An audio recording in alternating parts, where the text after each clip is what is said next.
Hello students, আজ আমরা কেমিস্ট্রির একটা অত্যন্ত গুরুত্বপূর্ণ পার্ট আলোচনা শুরু করব। এটা হচ্ছে জৈব রসায়ন। তোমরা নিশ্চয়ই জানো যে কেমিস্ট্রিকে ব্রডলি তিনটে ভাগে ভাগ করা যায়, তিনটে পার্টে ভাগ করা যায়। এক হচ্ছে জৈব রসায়ন, অজৈব রসায়ন, আর হচ্ছে ফিজিক্যাল বা ভৌত রসায়ন। তো আমরা আজকে শুরু করব অর্গ্যানিক কেমিস্ট্রি বা জৈব রসায়ন।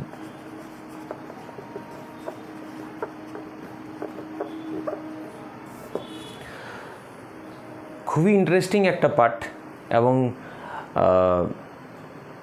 আমার তো পার্সোনালি আমার কাছে খুবই ইন্টারেস্টিং এই জৈব রসায়ন, আমার অত্যন্ত ভালো লাগে। তবে হ্যাঁ, অর্গ্যানিক কেমিস্ট্রি যদি ভালো করে শিখতে হয় তো রেগুলার প্র্যাকটিস চাই। যদিও কেমিস্ট্রি কেন, যে কোনো সাবজেক্ট ভালো করে শিখতে গেলে রেগুলার প্র্যাকটিস চাই, কিন্তু অর্গ্যানিক কেমিস্ট্রি আরও যদি একটু এক্সট্রা বলতে চাও তো আরও একটু এক্সট্রা প্র্যাকটিস চাই। তবে হ্যাঁ, যদি এক্সট্রা প্র্যাকটিস করো, অর্গ্যানিক কেমিস্ট্রি পড়ে যে আনন্দটা পাবে সেটা আমার মনে হয় না অন্য কোনো কেমিস্ট্রির অন্য কোনো টপিক বা পার্ট পড়ে আনন্দ পাবে। যাই হোক, তো আমরা আজকে ইন্ট্রোডাকশানটা আলোচনা করব যে জৈব রসায়ন আসলে কী, জৈব রসায়ন কার্বনের যৌগ কেন বলা হয়, কার্বন রসায়ন কেন বলা হয়। জৈব যৌগগুলোকে আগে মনে করা হতো যে ল্যাবরেটরিতে তৈরি করা যাবে না, অথচ আজকের দিনে শুধু কার্বনের যৌগ অর্থাৎ জৈব যৌগই মোটামুটি 20-30 লক্ষ। টোটাল আমাদের পিরিয়ডিক টেবিলে আমরা জানি 118টা মৌল আছে। তার মধ্যে কার্বন বাদ দিলে 117টা মৌল অন্য মৌল, তাদেরকে নিয়ে যে রসায়ন সেগুলো হচ্ছে অজৈব রসায়ন, যদি আমরা ব্রডলি ভাবি। তো তাদের 117টা মৌলের নিয়ে টোটাল যৌগ সংখ্যা হয়তো কয়েক লক্ষ হবে, অথচ কার্বনের যৌগ আজকের ডেটে হয়তো 20-30 লক্ষ। আর এই যে কথা বলছি, এটা বলতে বলতে হয়তো আরও কয়েকশো বা কয়েক হাজার যৌগ তৈরি হয়ে গেল বা কোনো বিশ্বের বিভিন্ন ল্যাবরেটরিতে। অথচ এটাই আমার যখন মোটামুটি 1700-1800 এই সময় আমাদের মনে করা হতো যে ভালো বড় বড় বিজ্ঞানীরা মনে করতেন যে জৈব যৌগকে ল্যাবরেটরিতে তৈরি করা যাবে না। যাই হোক, তো আমরা সব কিছু আলোচনা করব যে, এবং এটাও আলোচনা করব যে কার্বনের যৌগ মানে জৈব যৌগ নয়। তো যাই হোক, আমরা আজকে ইন্ট্রোডাকশানটা শুরু করব। দেখো, জৈব যৌগ এই কথাটা মানে কি, যদি আমরা এই কথাটা বলি আসলো কোথা থেকে, এটা হচ্ছে জীব থেকে জাত। জৈব মানে জীব থেকে জাত, অর্থাৎ ওই 1700-1800 সালে ওই সময় মনে করা হতো যে সমস্ত যৌগ জীব দেহে পাওয়া যায়, অর্থাৎ মানুষের দেহে বা কোনো প্রাণীর দেহে বা উদ্ভিদ দেহে, যেমন ধরো মানুষের দেহে যা যা পাওয়া যায়, প্রোটিন ভিটামিন যা যা আছে, বা উদ্ভিদ দেহে সেলুলোজ স্টার্চ যা যা কিছু আছে, মানে যা যা কম্পাউন্ড আমাদের উদ্ভিদ বা প্রাণী দেহে যে কম্পাউন্ড দিয়ে তৈরি, সেগুলোই বলা হতো জৈব যৌগ। এবং এটাও মনে করা হতো যে জৈব যৌগকে কী করা যাবে না, ল্যাবরেটরিতে তৈরি করা যাবে না। বার্জেলিয়াস মতো বিখ্যাত বিজ্ঞানী তিনি বলেছিলেন যে জৈব যৌগকে ল্যাবরেটরিতে তৈরি করা যাবে না 1800 মোটামুটি 15 এই সময়। তিনি একটা অদ্ভুত মানে যুক্তি দিয়েছিলেন। তিনি বলছেন যে জৈব যৌগ তৈরি করার জন্য যে এলিমেন্টগুলো দরকার, তো জৈব যৌগের তো মূল এলিমেন্ট কার্বন, আমি একটু পরে আবার ওটাতে আসছি। তো কার্বন, তার সঙ্গে হাইড্রোজেন থাকে, আবার আদার্স এলিমেন্টও থাকতে পারে। তো সেই এলিমেন্টগুলো যদি আমরা মানে সেই এলিমেন্টগুলো দিয়ে ইউজ করে আমরা কখনোই জৈব যৌগ তৈরি করতে পারবো না। কারণ কি? কারণ জৈব যৌগ তৈরি করতে গেলে একটা বিশেষ এনার্জি দরকার, সেটা বলে প্রাণ শক্তি। এখন প্রাণ শক্তি তার ল্যাবরেটরিতে পাওয়া যাবে না বা তৈরি করা যাবে না। অন্য সমস্ত ধরনের এনার্জি তুমি ল্যাবরেটরিতে জেনারেট করতে পারো, কিন্তু প্রাণ শক্তি কোথা থেকে পাবে? তো বার্জেলিয়াস বলেছিলেন যে প্রাণ শক্তি ছাড়া জৈব যৌগ তৈরি করা যাবে না। প্রাণ শক্তি সাহায্যেই প্রাণীদেহে বা জীবদেহে জৈব যৌগ তৈরি হয়। যাই হোক, তো এখান থেকে এই যে কথাটা জৈব যৌগ জীব দেহ থেকে জাত, অর্থাৎ জীব থেকে জাত, এইখান থেকেই কথাটা এসছে। এখন ব্যাপার হচ্ছে, তাহলে জৈব যৌগ কাদের যৌগ? জৈব যৌগ কোন মৌলের যৌগকে জৈব যৌগ বলা হয়? কার্বনের যৌগকে বলা হয় জৈব যৌগ, রাইট। কার্বন মানে সাধারণত বলা হয় যে কার্বনের যৌগ হচ্ছে জৈব যৌগ, ব্রডলি স্পিকিং। এখন কার্বনের যৌগ মানে জৈব যৌগ কী করে বোঝা গেল? না, যত জীবদেহ থেকে যত যৌগ কালেক্ট করা হলো, তো প্রত্যেকটা যৌগকে অ্যানালিসিস করে দেখা গেলো তার মধ্যে একটা প্রাইমারি এলিমেন্ট আছে, কার্বন। কার্বন ছাড়া এমন কোনো জৈব যৌগ নেই যেখানে কার্বন নেই। তার জন্য ধরা হলো হচ্ছে জৈব যৌগ হচ্ছে কার্বনের যৌগ। কিন্তু অপর দিকে এটাও ঠিক, কার্বনের যৌগ মানেই জৈব যৌগ নয়। যেমন ধরো কার্বনের অক্সাইড অর্থাৎ কার্বনের মনোক্সাইড, কার্বন ডাইঅক্সাইড, আবার ধরো সায়ানাইড যেমন potassium cyanide, sodium cyanide, hydrogen cyanide, carbonate, sodium carbonate, potassium carbonate, calcium carbonate বা বাইকার্বনেট বলো, সোডিয়াম বাইকার্বনেট, ক্যালসিয়াম বাইকার্বনেট। এই যে যৌগগুলো এটা তো কার্বনের যৌগ, কিন্তু এরা জৈব যৌগ নয়। তো এইগুলো বাদ দিলে বাকি কার্বনের সমস্ত যৌগকে বলা হয় জৈব যৌগ। তো তাহলে আমরা কি জানলাম যে জৈব যৌগ কী? জৈব যৌগের রসায়নকে বলা হয় জৈব রসায়ন। আবার কার্বনের যৌগই মেনলি জৈব যৌগ, যদি আমরা কয়েকটা কার্বনের কম্পাউন্ডকে বাদ দিই, যেগুলো একটু আগে বললাম, তাহলে কার্বনের যৌগই হচ্ছে জৈব যৌগ। এখন ব্যাপার হচ্ছে যে আমি প্রথমেই বলছিলাম যে আজকের ডেটে কার্বনের যৌগ সংখ্যা হচ্ছে 20-30 লক্ষ, মানে ল্যাবরেটরিতে তৈরি করা হয়ে গেছে। তো এই যে ধারণাটা ছিল, স্ট্রং ধারণা ছিল সবার মধ্যে যে জৈব যৌগকে ল্যাবরেটরিতে তৈরি করা যাবে না, সেই ধারণাতে প্রথম ধাক্কা দেন বিজ্ঞানী ভোলার 1828। একটা বিশেষ টাইম, একটা কী বলবো, রিমার্কেবল টাইম বলা যেতে পারে রসায়নের জন্য, যখন ভোলার কী করেছিলেন না জৈব যৌগ তৈরি করেছিলেন ল্যাবরেটরিতে। কোথার থেকে? না অ্যামোনিয়াম সায়ানাইড থেকে। তিনি কী করেছিলেন? সিম্পল অ্যামোনিয়াম সায়ানাইড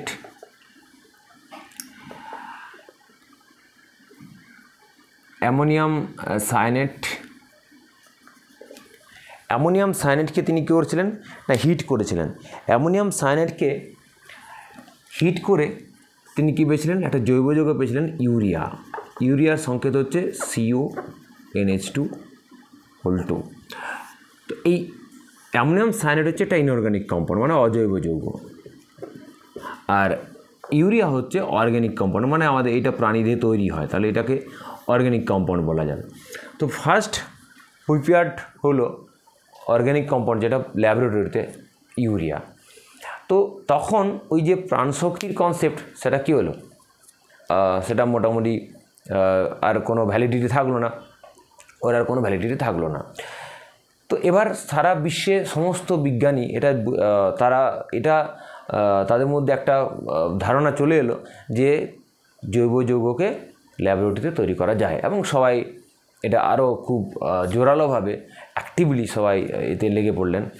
তো ধীরে ধীরে বার্থেলট তিনি মিথেন আবিষ্কার করলেন, কোলবের ইলেকট্রোলিসিস সাহায্যে ইথেন, প্রোপেন এইসব আবিষ্কার করলেন, বা আদার্স বিজ্ঞানীরা বিশ্বের বিভিন্ন প্রান্তে তারা বিভিন্ন রকম অসংখ্য জৈব যৌগ তৈরি করা শুরু করলেন। এবং আজকের একটি খুব ইন্টারেস্টিং ফ্যাক্ট, যেটাকে ধরেছিলাম আমরা যে যৌগ ল্যাবরেটরিতে তৈরি করা যাবে না, সেইগুলোই এখন মানে সবচেয়ে বেশি পরিমাণে ল্যাবরেটরিতে তৈরি করা যায় অন্যান্য যৌগ থেকে। জৈব যৌগ সবচেয়ে বেশি তৈরি করা যায়, তার জন্য আলাদা করে একটা জৈব যৌগকে স্টাডি করার জন্য আলাদা একটা ক্যাটাগরি নিয়ে আসতে হয়েছে। জৈব রসায়ন আলাদাভাবে পড়তে হয়। তোমরা যদি যখন হায়ার স্টাডিজে পড়বে গ্র্যাজুয়েশনে, তখন ফিজিক্যাল, অর্গানিক, ইনঅর্গানিক আলাদাভাবে পড়বে, এবং মাস্টার্স করার সময় আবার অর্গানিক, ইনঅর্গানিক, ফিজিক্যাল স্পেশালাইজেশন হয়। তো যাই হোক, তো এইভাবে অর্গানিক কম্পাউন্ড ল্যাবরেটরিতে তৈরি হওয়া শুরু হলো, এবং তার জার্নি আদৌ চলছে। যে বিশ্বের বিভিন্ন প্রান্তে, আমি যে বললাম এখন কথা বলতে বলতে হয়তো কয়েক হাজার জৈব যৌগ কোনো না কোনো বিভিন্ন ল্যাবরেটরি মিলে তৈরি হয়ে গেছে।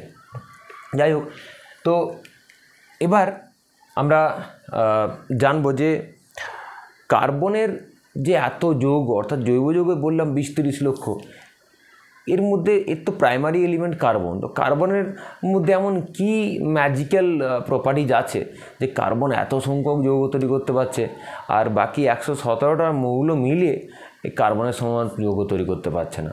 তো এর মধ্যে কি ম্যাজিক্যাল একটা কি প্রপার্টিজ আছে? তো এই ম্যাজিক্যাল প্রপার্টিটার নাম হচ্ছে ক্যাটিনেশন। ক্যাটিনেশন ধর্মটা বেশি মেনলি ক্যাটিনেশন। আর একটা ধর্ম আছে আইসোমারিজম, সমাবয়বতা। আরেকটা হয় যে মাল্টিপল বন্ড ফরমেশন করতে পারে। তো সেগুলো খুব একটা ইফেক্টিভ নয়, কিন্তু সবচেয়ে বেশি মোর ইফেক্টিভ যে কারণ সেটা হচ্ছে ক্যাটিনেশন ধর্ম। এই ক্যাটিনেশন কি? ক্যাটিনেশন ব্যাপারটা তুমি অনেকটা ওই দেখেছো তো, ওই ট্রেন দেখেছো তো, ট্রেনের সঙ্গে যে বগিগুলো কেমনভাবে যুক্ত থাকে, ওরা তো ফিক্সড থাকে না। ট্রেনের সঙ্গে বগিগুলো পরপর কাপলিংয়ের সাহায্যে যুক্ত থাকে। এবারে বলো তো তুমি একটা ট্রেনকে কত লম্বা করতে পারো, বা একটা ধরো সাইকেলের চেন বা শিকল যেটাই বলো না কেন, এটা কত লম্বা করা যেতে পারে? তো যত খুশি তুমি লম্বা করতে পারবে, পর জুড়লেই হলো। অর্থাৎ এই যে পরপর জুড়ে যাওয়ার জুড়তে পারার যে সিস্টেমটা যাদের মধ্যে থাকবে, তারাই অসংখ্য যৌগ তৈরি করতে পারবে। কার্বনের এই বিশেষ ধর্মটা আছে। কার্বন কী করতে পারে, তারা অসংখ্য কার্বন পর এরকম সমযোজী এক বন্ধন দ্বারা কী হতে পারে, এরকম যুক্ত হতে পারে। তাহলে ভাবো তুমি যদি কার্বনে শুধু একটা কার্বন দিয়ে যৌগ করো, তাহলে কী হবে? তাহলে শুধু একটা কার্বনের দিয়ে যৌগ, এটা কার্বনের ভ্যালেন্সি 4 আমরা হাত বলি আমি আমার ভাষাতে, তো এইটা ভ্যালেন্সিতে আসছে একটু পরে। তো তাহলে একটা যৌগ হলো। যদি এরকম দুটো কার্বন দিয়ে তৈরি করো, তাহলে দুটো যৌগ হলো। তিনটে কার্বন জুড়ে দাও, তাহলে তিনটে যৌগ হলো। এরকম যত কার্বন তুমি অ্যাড করতে থাকবে, এবং করা যায়, খুব ইজিলি করা যায়, এমন কিছু ডিফিকাল্ট নয়।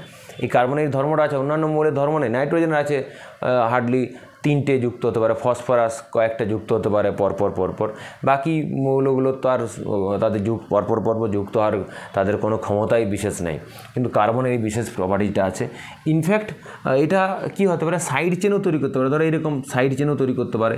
তো বিভিন্ন দিক থেকে তারা কি এই চেন তৈরি করতে পারে পরপর যুক্ত হয়ে। এই প্রপার্টিটা কার্বনের ইউনিক প্রপার্টি। এখন যদি বলো যে কেন কার্বনের মধ্যে কেন আছে, অন্যদের মধ্যে কেন নেই, অনেক বইতে অনেক রকম এক্সপ্লেনেশন আছে, কিন্তু এটুকু জেনে রাখবে এর মধ্যে এর যে কোনো মানে একদম কোনো কংক্রিট বা স্ট্রং কোনো কোনো এর ব্যাখ্যা নাই যে কেন কার্বনেই দেখায়। তো বলা হয় যে কার্বনের ইলেকট্রোনেগেটিভিটি একটা ক্রুশিয়াল ইলেকট্রোনেগেটিভিটি, তার কার্বনের সাইজ তাকে এই ক্যাডেনেশন দেখানোর ক্ষেত্রে তাকে পারমিট করে, তার ইলেকট্রন বিন্যাস, তো বিভিন্ন রকম কনসেপ্ট নিয়ে আসা হয়। কিন্তু এগুলো বলার জন্য কিন্তু বেসিক্যালি কার্বনের এটা একটা ইনহারেন্ট প্রপার্টিজ বলতে পারা যায়, যে হ্যাঁ এর ধর্মই এই ক্ষমতাটা আছে, অন্য মৌলের নেই বলে কার্বন এত সংখ্যক যৌগ তৈরি করতে পারে। তো এই কারণে কার্বনের যৌগের সংখ্যা এত বেশি, ক্যাটেনেশন। তাছাড়া আইসোমারিজম, সমাবয়বতা ধর্ম দেখা যায়, সেটা আমরা পরবর্তীকালে পাবো। আর মাল্টিপল বন্ডিং মানে কার্বন দ্বিবন্ধন, কার্বন ত্রিবন্ধন এরকম তৈরি করতে পারে। কার্বন ত্রিবন্ধন 3টে বন্ধন তৈরি করতে পারে। তো এই সব কারণের জন্য কার্বনের বেশ এত সংখ্যক যৌগ তৈরি করতে হয়। কিন্তু মেন কারণ হচ্ছে ক্যাটেনেশন প্রপার্টিজ, রাইট? তো যেহেতু জৈব রসায়ন মানে হচ্ছে কার্বনের রসায়ন বেসিক্যালি, তাহলে আমাদেরকে অর্থাৎ এর ব্যাকবোন যে মূল, সে হচ্ছে কার্বন। তাহলে আমাকে এই জৈব যৌগকে যদি স্টাডি করতে হয়, তো প্রথম আমাকে কার্বনকে স্টাডি করতে হবে, রাইট? কার্বন সম্পর্কে আমার পুরোপুরি আইডিয়া থাকতে হবে। তো এইখানে এই কার্বনকে নিয়ে স্টাডি করতে গিয়ে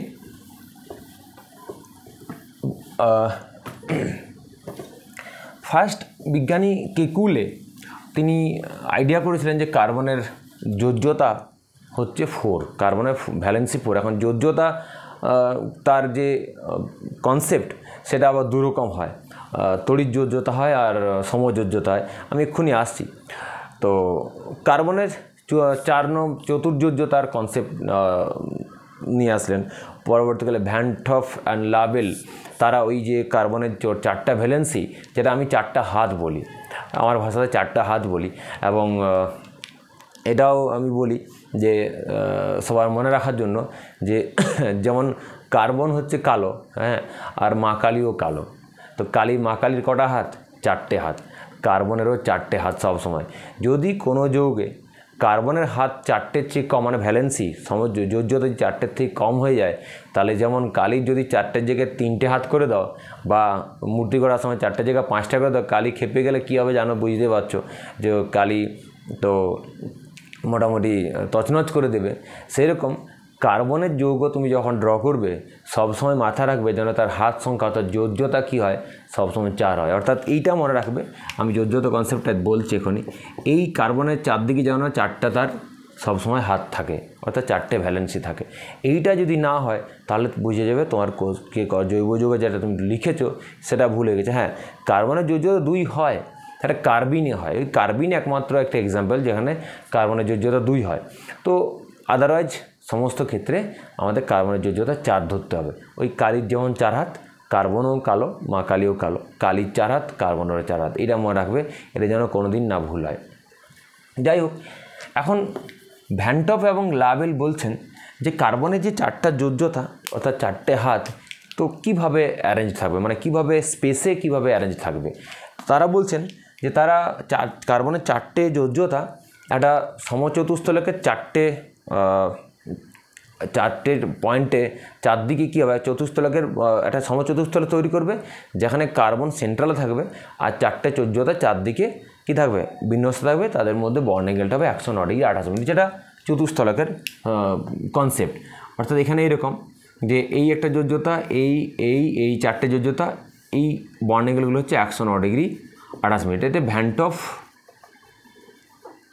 অ্যান্ড লাবেলের কনসেপ্ট। যদিও পরবর্তীকালে আমরা দেখেছি যে সবসময় কার্বনের এই যে 4টে যোজ্যতার মধ্যে বর্ন অ্যাঙ্গেল সবসময়, মানে এই অ্যাঙ্গেলটা 109 ডিগ্রি 28 মিনিট সবসময় হয় না। তো যাই হোক, যখন যৌগ তৈরি করে তখন চেঞ্জ হয়ে যেতে পারে। তো এটা ভ্যান টপ লাবেলের কনসেপ্ট যে কার্বনের 4টে যোজ্যতা 109 ডিগ্রি 28 মিনিট অ্যাঙ্গেল করে একটা চতুস্থলকের মতো তৈরি করবে, অ্যারেঞ্জ হবে।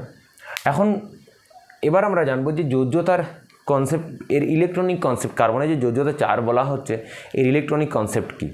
এখন দেখো, ইলেকট্রনিক কনসেপ্ট জানতে গেলে তার আগে জানতে হবে যোজ্যতা আসলে কত রকম হয়। যোজ্যতা হয় আসলে, যোজ্যতা কী? যোজ্যতা হচ্ছে যুক্ত থাকার ক্ষমতা, মানে কারোর সঙ্গে যুক্ত থাকার যে ক্ষমতা। মানে ধরো বেসিক্যালি ভাবো যে আমি কারোর সঙ্গে যুক্ত হতে চাইছি। যোজ্যতা খুব যদি আমরা একটা সিম্পল ভাবে বলতে চাই, ধরো আমি কারোর সঙ্গে যুক্ত হতে চাইছি, মানে কি যুক্ত হতে চাওয়া মানে আমি কারোর সঙ্গে একটা বন্ডিং তৈরি করতে চাইছি, কাউকে ধরতে চাইছি। তাহলে আমি ধরার জন্য আমার হাতে কী আছে, মানুষের কী আছে, দুটো হাত আছে। যদি আমরা ফিজিক্যালি তাকে ধরবো বলি, তা কি, তো দুটো হাত দিয়ে পা দিয়ে তো ধরা যায় না, আমরা হাত দিয়ে ধরবো। তাহলে আমার কটা হাত আছে, আমার দুটো হাত আছে। যে দুটো হাতের সাহায্যে আমি দুজনকে ধরতে পারি, তাহলে আমার যোজ্যতা কত হবে, 2। তা যোজ্যতা মানে আমি যুক্ত থাকার ক্ষমতা, অর্থাৎ আমি কটা হাত দিয়ে যুক্ত থাকতে পারছি অন্য কারোর সঙ্গে, দুটো হাত দিয়ে। হ্যাঁ, আমি হতে পারি দুটো হাত দিয়ে একজনকে ধরতে পারি, কিন্তু আমি ইউজ করতে পারি কটা, দুটো হাত। তো তাহলে আমার যোজ্যতা কত হবে, 2। তো সেই রকম কার্বন সে অন্যান্য এলিমেন্টের সঙ্গে বা তার সারাউন্ডিং এলিমেন্টগুলোর সঙ্গে তার যুক্ত থাকা, শুধু কার্বন কেন, যে কোনো মৌল অন্য কোনো মৌলের সঙ্গে যুক্ত থাকার যে ক্ষমতা, সেটাকে বা অ্যাবিলিটি, সেটাকে আমরা বলি যোজ্যতা। এখন যোজ্যতার মেজারমেন্ট বা যোজ্যতা কত, আমি যেমন আমার হাতের কথা বললাম 2। এখন যেহেতু আমার হাত দেখতে পাচ্ছি, যে কোনো মানুষের হাত দুটো জানুই, তো সেখানে 2ই হবে। এবার কার্বনের ক্ষেত্রে, কোনো একটা মৌলের ক্ষেত্রে যোজ্যতা আমরা কী করে মেজার করবো, যে ডিটারমাইন করবো যে যোজ্যতা কত। তো সেটা জানতে গেলে আগে জানতে হবে সেই মৌলটা কী ধরনের যৌগ তৈরি করেছে। সে আয়নিক কম্পাউন্ড তৈরি করতে পারে, আবার সমযোজী কম্পাউন্ড অর্থাৎ আয়নীয় যৌগ বা সমযোজী যৌগ তৈরি করতে পারে। এখন আয়নীয় যৌগ তৈরি করলে কীভাবে তৈরি হয় না, আয়নীয় যৌগ তৈরি হয় সিম্পল, তোমরা জানো যে একটা এলিমেন্ট এ, সে ধরা যাক n সংখ্যক ইলেকট্রন ছেড়ে দিল, দিয়ে An+ হলো ক্যাটায়ন। আর এলিমেন্ট বি, সে হয়তো n সংখ্যক ইলেকট্রন গ্রহণ করলো, দিয়ে হলো Bn-, রাইট। দিয়ে এই ক্যাটায়ন আর অ্যানায়ন পাশাপাশি তারা ইলেকট্রোস্ট্যাটিক ফোর্স অফ অ্যাট্রাকশন দ্বারা যুক্ত থেকে যে যৌগটা তৈরি করে তাদেরকে আমরা বলি আয়নীয় যৌগ সিম্পল ভাষাতে। যেটা যেমন ধরো NaCl। তো সোডিয়াম একটা ইলেকট্রন ছেড়ে দিয়ে Na+ হয়, ক্লোরিন একটা ইলেকট্রন গ্রহণ করে Cl- হয়, দিয়ে তারা ইলেকট্রোস্ট্যাটিক ফোর্স অফ অ্যাট্রাকশন দ্বারা বা স্থির তড়িৎ আকর্ষণ দ্বারা যুক্ত থাকে। এই ধরনের যৌগকে আমরা বলি আয়নীয় যৌগ। এখন আয়নীয় যোজ্যতা বলতে কী বোঝানো হয়, যে এ অর্থাৎ যে ক্যাটায়ন তৈরি করছে সে কটা ইলেকট্রন ছাড়ছে। এই যদি n সংখ্যক ইলেকট্রন, যেহেতু n সংখ্যক ইলেকট্রন ছেড়েছে, এর যোজ্যতা হবে, আয়নীয় যোজ্যতা হবে n। আর যে বি, সে কটা ইলেকট্রন গ্রহণ করছে, যদি n সংখ্যক ইলেকট্রন গ্রহণ করে তাহলে হবে তার যোজ্যতা হবে n। এবারে ধরো আয়নীয় যৌগে যে ক্যাটায়ন তৈরি করছে সে যদি একটা ইলেকট্রন বর্জন করে, দুটো ইলেকট্রন বর্জন করে বা 3টে ইলেকট্রন বর্জন করে, তার মতো তার যোজ্যতা হবে। যদি একটা ইলেকট্রন বর্জন করে তাহলে যোজ্যতা এক হবে, দুটো হলে 2, 3টে হলে 3। সিমিলারলি যে অ্যানায়ন তৈরি করবে সে যতগুলি ইলেকট্রন গ্রহণ করবে সেটাই হবে তার আয়নীয় যোজ্যতা। এখন সমযোজ্যতা কি?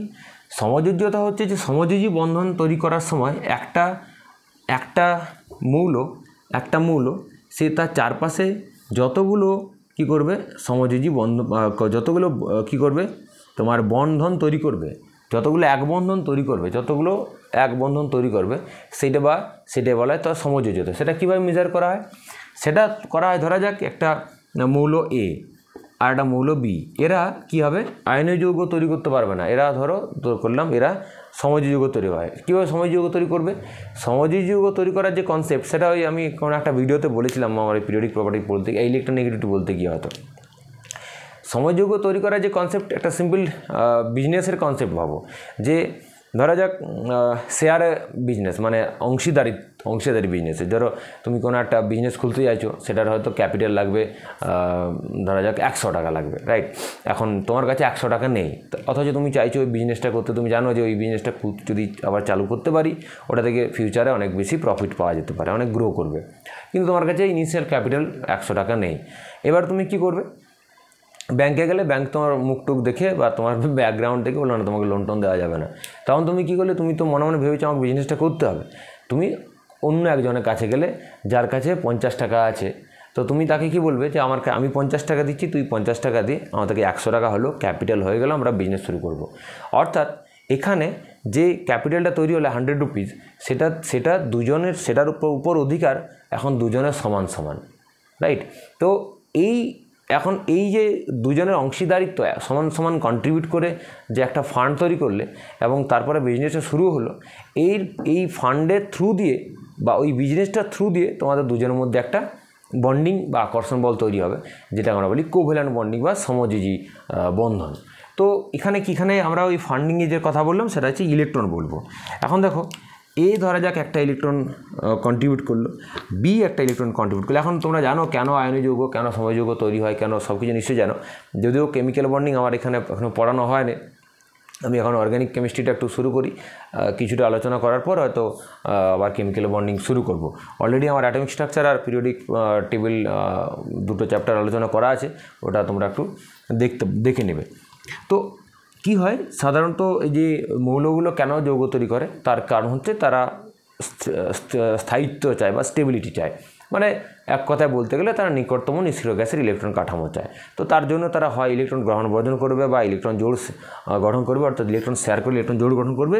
তো যদি ইলেকট্রন গ্রহণ বর্জন হয় তাহলে তারা আয়নীয় যৌগ তৈরি করবে, যদি ইলেকট্রন জোড় গঠন হয় তাহলে তারা কী করবে? সমযোজী যৌগ তৈরি করবে। অর্থাৎ এ এর একটা ইলেকট্রন, বি এর একটা ইলেকট্রন, এই যে এই তোমার 50 টাকা, এর 50 টাকা, এবার এইটা দুজনে সমানভাবে ব্যবহার করবে এবং এর ফলে দুজনের মধ্যে একটা বন্ডিং তৈরি হলো, আকর্ষণ বল। আকর্ষণকে অ্যাকচুয়ালি এই অ্যাট্রাকশন ফোর্সকে বলা হয় বন্ডিং। এই আকর্ষণ বলটাই হচ্ছে সমযোজী বন্ধন। এখন এই যে তার মানে একটা সমযোজী বন্ধন মানে কি? মাঝে দুটো ইলেকট্রন, মানে একটা ইলেকট্রন জোড় বলা হয়, এটা বলা হয় ইলেকট্রন পেয়ার বা একটা বন্ড পেয়ার বলা হয়, রাইট? যাই হোক, তো এবার আমাদের যেটা বোঝার বিষয় ছিল যে কার্বনের যোজ্যতা কত, কার্বনের যোজ্যতা যে 4, তার ইলেকট্রনিক কনসেপ্ট কী। তাহলে প্রথমে আমাদের জানতে হবে যে কার্বন কোন ধরনের যৌগ তৈরি করে, আয়নীয় যৌগ তৈরি করে নাকি সমযোজী যৌগ তৈরি করে। তো তাহলে আমরা কার্বনের একটু ইলেকট্রন রেসটা দেখে নিই, সেটা থেকে একটা আইডিয়া হবে। কার্বনেতে অ্যাটমিক নাম্বার 6, তাহলে 1s2, 2s2 আর 2p2। তো এর ভ্যালেন্স সেলে কটা ইলেকট্রন আছে? 4টে। এবার আমি একটু আগেই বললাম যে একে যদি স্টেবিলিটি পেতে হয় তাহলে বাইরের কক্ষে 8টা ইলেকট্রন করতে হবে, বা বাইরের কক্ষে 2টো হিলিয়ামের মতো। দেখো একে যদি স্টেবিল হতে হয় তাহলে হয় একে 4টে ইলেকট্রন কী করতে হবে, একে যদি মানে আয়নীয় যৌগের সাহায্যে, যদি আয়নীয় যৌগ তৈরির মাধ্যমে সে স্টেবিলিটি পেতে চায়, অক্টেট ফিল আপ করতে চায়, তাহলে হয় তাকে 4টে ইলেকট্রন নিতে হবে, তাহলে হয় তাকে 4টে ইলেকট্রন প্লাস 4e, 4টে ইলেকট্রন নিলে কী হবে? 1s2, 2s2 আর 2p6 হবে। তাহলে এবং তার মাথায় চার্জ হবে C4 মাইনাস, বা তাকে এই 4টে ইলেকট্রন ছেড়ে দিতে হবে, হয় বা তাকে 4টে ইলেকট্রন এই যে 4টে ইলেকট্রন ছেড়ে দিতে হবে, তাহলে কী হবে? 1s2 মানে হিলিয়ামের মতো। তাহলে যদি আয়নীয় যৌগ তৈরি করতে যায় কার্বন, তাহলে হয় তাকে 4টে ইলেকট্রন ছাড়তে হবে, না হয় 4টে ইলেকট্রন গ্রহণ করতে হবে। এখন কার্বন কোনোটাই করতে পারে না, কারণ 4টে ইলেকট্রন গ্রহণ করাও তার কাছে খুব টাফ, কারণ আমরা পিরিয়ডিক প্রপার্টিতে পড়েছি ইলেকট্রন গেন এনথালপি, মানে ইলেকট্রন অ্যাফিনিটির ক্ষেত্রে যখন একটা 4টে ইলেকট্রন গ্রহণ মানে কি, প্রথমে একটা ইলেকট্রন অ্যাড হলো, দিয়ে কার্বন মাইনাস হলো, একটা ইলেকট্রন যখন অ্যাড করতে যাবে ওই যে অলরেডি নেগেটিভ চার্জ আছে, অর্থাৎ কার্বনের চারপাশে নেগেটিভ চার্জ আছে, নতুন ইলেকট্রনকে সে ঢুকতে দেবে না। তো তাহলে কি অনেক বেশি এনার্জি লাগবে। তো 4টে ইলেকট্রন তো নেক্সট টু ইম্পসিবল। তো 4টে ইলেকট্রন মানে সাধারণত ঢোকে না। হ্যাঁ, কিছু কিছু ক্ষেত্রে কার্বাইডগুলোর ক্ষেত্রে হয়, সেগুলো কিছু এক্সেপশনাল কেস আছে। ভেরি স্ট্রং ইলেকট্রোপজিটিভ এলিমেন্টের সঙ্গে কার্বন যুক্ত হলে কার্বন 4- হতে পারে, সেগুলো আলাদা এক্সেপশনাল কেস। কিন্তু মোস্টলি এরা কী করতে পারে না, ইলেকট্রন গ্রহণ করতে পারে না। আবার এরা চারটে ইলেকট্রন ছাড়তেও পারবে না, কারণ 4টে ইলেকট্রন ছাড়া মানে কি, তাদের আয়নেশন পোটেনশিয়াল যত ইলেকট্রন ছাড়বে, এটা আমরা আয়নেশন পোটেনশিয়ালও পড়েছি, পিরিয়ডিক প্রপার্টিতে আছে, দেখে নেবে যে যত ইলেকট্রন ছাড়তে থাকবে তত বেশি করে অ্যামাউন্ট এনার্জি তোমাকে প্রোভাইড করতে হবে। কারণ যত বেশি একটা ইলেকট্রন ছাড়লে মাথায় প্লাস হলো, সেকেন্ড ইলেকট্রনকে যদি বার করতে চাও, অলরেডি প্লাস চার্জ আছে, হাইলি স্ট্রংলি অ্যাট্রাক্টেড অবস্থা আছে, প্লাস চার্জ মানে কি, প্রোটনের থেকে ইলেকট্রন কম, তো নিউক্লিয়াস বাড়ি কক্ষে ইলেকট্রনকে খুব স্ট্রংলি হোল্ড করে রেখেছে, তো সেকেন্ড ইলেকট্রনকে সহজ বেরোতে দেবে না, ওকে বার করতে গেলে আর বেশি এনার্জি লাগবে। তাহলে ভাবো 4টে ইলেকট্রন বার করতে গেলে কি হিউজ অ্যামাউন্ট এনার্জি লাগবে। তাহলে কার্বনের ক্ষেত্রে 4টে ইলেকট্রন নেওয়াও ফেভারেবল নয়, মানে তার ক্ষেত্রে সুবিধার নয়, 4টে ইলেকট্রন ছেড়ে দেওয়া সুবিধার নয়। তার মানে কার্বন কোনোভাবেই আয়নীয় যৌগ তৈরি করবে না। মোস্টলি ওই বললাম কয়েকটা মেটাল কার্বাইডের ক্ষেত্রে হয়, সেটা আলাদা কথা। তাহলে কার্বন কি সে স্টেবিলিটি পাবে না? তা স্টেবিলিটি কি গেন করতে পারবে না? হ্যাঁ, করতে পারবে।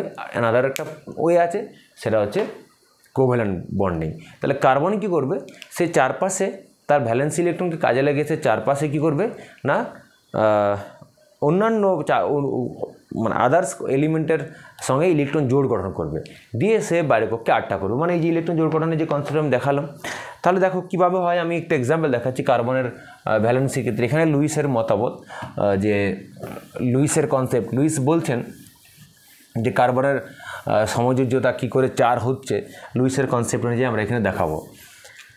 দেখো কার্বন 6 তার যে ভ্যালেন্সিয়াল ইলেকট্রন বিন্যাস, আমরা তো সবসময় কী দরকার, ভ্যালেন্সিয়ালই দরকার, তো 2s2 আর 2p2, রাইট। এটা this is 2s and this is 2p।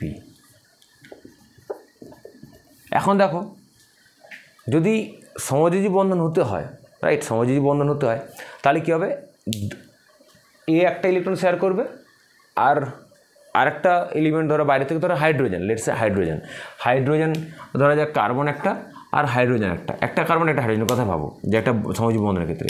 তাহলে কার্বন একটা ইলেকট্রন শেয়ার করবে আর হাইড্রোজেন একটা ইলেকট্রন শেয়ার করবে, দিয়ে এই দুটো ইলেকট্রন মিলে একটা ইলেকট্রন জোড় হবে। এই ইলেকট্রন জোড় কী হবে, তার দুজনে সমানভাবে ব্যবহার করবে, দিয়ে কী হবে, একটা CH বন্ধন তৈরি হবে। এখন এখানে দেখো কার্বন যে ইলেকট্রন শেয়ার করবে, এখন দেখো একটা অরবিটালে আমরা অ্যাটমিক স্ট্রাকচারে পড়েছি যে একটা অরবিটালে দুটোর বেশি ইলেকট্রন থাকে না, রাইট, দুটোর বেশি ইলেকট্রন থাকতে পারে না। তাহলে যে শেয়ারিং করবে, কার্বন যে শেয়ারিং করবে, অর্থাৎ কার্বন শেয়ারিং করা মানে কি, ও তো শুধু হাইড্রোজেনকে ব্যবহার করতে দিচ্ছে না, শুধু ওরটা দিচ্ছে না, হাইড্রোজেনের কাছ থেকেও ইলেকট্রনটা ব্যবহার করছে। তাহলে যদি এই ইলেকট্রন শেয়ার করতে চায়, তাহলে কার্বন যদি এখানে একটা ইলেকট্রন হাইড্রোজেনকে শেয়ার করে, হাইড্রোজেনের থেকেও একটা ইলেকট্রন সে নিজে শেয়ার করে, তাহলে কার্বনের কটা ইলেকট্রন হয়ে যাবে, 3টে ইলেকট্রন ব্যবহার করবে, নিজের দুটো আছেই, আর একটা ইলেকট্রন হাইড্রোজেনের 3টে। তো একটা পাউলিংয়ের থিওরি, পাউলির এক্সক্লুশন প্রিন্সিপাল কী বলে, পাউলির অপব্যয় নীতি কী বলে, যে একটা অরবিটালে দুটোর বেশি ইলেকট্রন থাকতে পারে না। তার মানে এই পেয়ার্ড ইলেকট্রন, এগুলো আমরা বলি পেয়ার্ড, এগুলো বলা পেয়ার্ড ইলেকট্রন, মানে ইলেকট্রন জোড়। এই পেয়ার্ড ইলেকট্রন কখনোই কী করতে পারে না, শেয়ারিং করতে পারে না। হ্যাঁ, যদি অসমযোজী বন্ধন হয় সেটা সেক্ষেত্রে হতে পারে, কিন্তু যদি সমযোজী বন্ধন হতে হয়, তাহলে পেয়ার্ড ইলেকট্রন কখনোই কী হবে না, এই সমযোজী বন্ধন তৈরি করতে পারে না। তাহলে সেই হিসাবে যদি আমরা এইভাবে দেখি, তাহলে কার্বন কটা বন্ড করতে পারবে, এই ইলেকট্রনকে শেয়ার করে এই ইলেকট্রনকে শেয়ার করতে পারে। মানে ধরো এখানে হাইড্রোজেন আসলো, হাইড্রোজেন একটা ইলেকট্রন এখানে দিল, তাহলে একটা এই দুটো ইলেকট্রন, মানে একটা ইলেকট্রন কার্বনের, একটা ইলেকট্রন হাইড্রোজেনের, এই দুটো ইলেকট্রন, একটা ইলেকট্রন জোড়, এটা কার্বন ব্যবহার করবে, হাইড্রোজেন ব্যবহার করবে না এইটা, তাহলে আর এই হাইড্রোজেন, এইটা হচ্ছে পসিবল। তাহলে সেই হিসাবে তো কার্বন কটা বন্ধন তৈরি করতে পারছে, দুটো। এখন কার্বনের ভ্যালেন্সিয়াল ইলেকট্রন কটা হলো, 2 2 4 2 6, লাভ হলো? কোনো লাভ হলো না, তো বাইরের পক্ষে 8টা হলো না। এখন এখানে লুইস বলছেন যে এই কার্বন অন্য কারোর সঙ্গে, অন্যান্য এলিমেন্টের সঙ্গে যখন যৌগ তৈরি করতে চাইবে বা করবে, তখন সে যৌগ তৈরি করার পূর্বেই তার কি হবে জানো, এই যে ইলেকট্রনটা পেয়ার্ড আছে 2s-এ, সেই ইলেকট্রন পেয়ারটা কী হবে, এটা আনপেয়ার্ড হয়ে যাবে। আনপেয়ার্ড হয়ে কোথায় চলে যাবে, এখানে চলে যাবে। তাহলে আনপেয়ার্ড ইলেকট্রন কটা হলো, 4টে হলো। এবার 4টে যদি আনপেয়ার্ড ইলেকট্রন হয়, তাহলে 4টে ইলেকট্রন শেয়ার করতে পারবে হাইড্রোজেনের সঙ্গে, তাহলে এখানে একটা হাইড্রোজেন আসলো, এখানে একটা হাইড্রোজেন আসলো, এখানে একটা হাইড্রোজেন আসলো, এখানে একটা হাইড্রোজেন আসলো। তাহলে কার্বনে দেখো 2 2 4 2 6 2 8টা ইলেকট্রন হয়ে গেল, 8টা ইলেকট্রন হয়ে গেল তার বাইরের কক্ষে।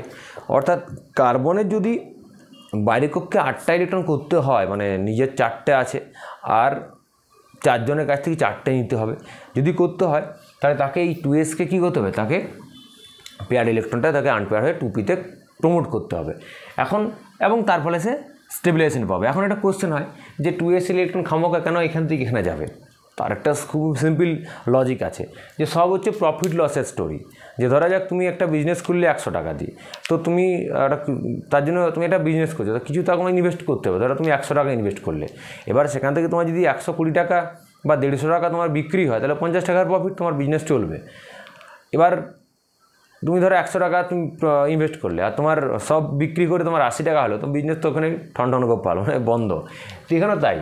কীরকম দেখো, এইখানে যে ইলেকট্রন জোড়টা ছিল, এই ইলেকট্রন জোড়ে এইখানে ধরো যে ইলেকট্রন জোড় ছিল, এই যে ধরা যাক এই 2s-এর, এই ইলেকট্রন জোড়কে যদি আমরা আনপেয়ার্ড করি, আনপেয়ার্ড করে কোথায় নিয়ে যাব, এখানে নিয়ে যেতে চাই, তাহলে কী হবে, এখান থেকে এইখানে আনপেয়ার্ড করতে হলে একটা এনার্জি তোমাকে দিতে হবে, শক্তি বাইরে থেকে দিতে হবে, রাইট?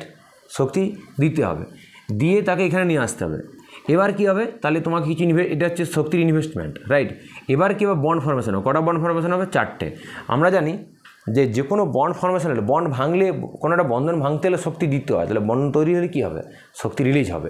তাহলে 4টে যখন বন্ধন তৈরি হবে, তাহলে কী হবে, 4টে বন্ধনের জন্য বন্ধন শক্তি তৈরি হবে, মানে অনেকটা এনার্জি রিলিজ হবে। দেখা গেছে এই ইলেকট্রন জোড়কে আনপেয়ার করে এখানে নিয়ে যেতে হলে যত খরচা করতে হচ্ছে, যত শক্তি তোমাকে দিতে হচ্ছে, তার চেয়ে বেশি শক্তি তুমি রিটার্ন হিসেবে পাচ্ছ। অর্থাৎ তুমি যা ইনভেস্ট করেছো তার থেকে যদি বেশি তুমি যদি রিটার্ন পাও, তা তোমার তো বিজনেসে কোনো অসুবিধা নেই। তোমার ইনভেস্ট করতে কী অসুবিধা? তোমাকে যদি আমি যদি বলি যে তুমি 100 টাকা ইনভেস্ট করো আর তুমি 150 টাকা তোমার বিক্রি হবে টোটাল, তা তুমি ইনভেস্ট চোখ বন্ধ করে করবে, ধার করে নেবে। আর তোমাকে যদি বলি তুমি বিজনেস করে 100 টাকা ইনভেস্ট করে 80 টাকা পাবে, তুমি করবে না। তো বেসিক্যালি এই কারণে হয়। তাহলে আমরা কি দেখলাম, যে কার্বন যখন বন্ড ফর্মেশন করার পূর্বে তার এই যে ইলেকট্রন জোড় যেটা 2s-এ পেয়ার ছিল, সেই পেয়ার ইলেকট্রন আনপেয়ার্ড হয়ে প্রমোট করবে 2p-তে, দিয়ে তার 4টে আনপেয়ার্ড ইলেকট্রন হয়ে গেল।